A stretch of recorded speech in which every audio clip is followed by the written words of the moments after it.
Good afternoon guys, nandito tayo sa walang hanggang dagat.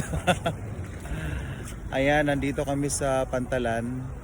Ayan, yan yung mga bahay dyan sa likod. Yan, dagat na. Ayan. Dito dumadaong yung mga bangka.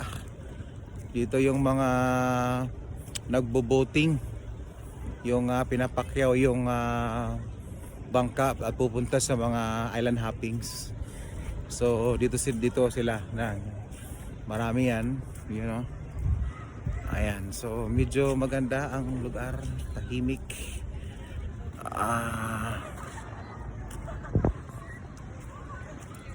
Kahapon na.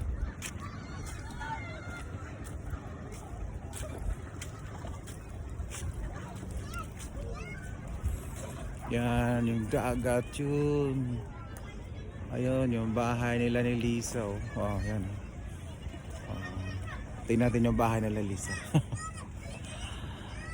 Yan. Ang ganda. Thank you Lord. Salamat sa pag-allow na makapakasyon. Yan yung malaking bangka Yan yung mga sinasakyan ng mga 30 person para sa island hoppings.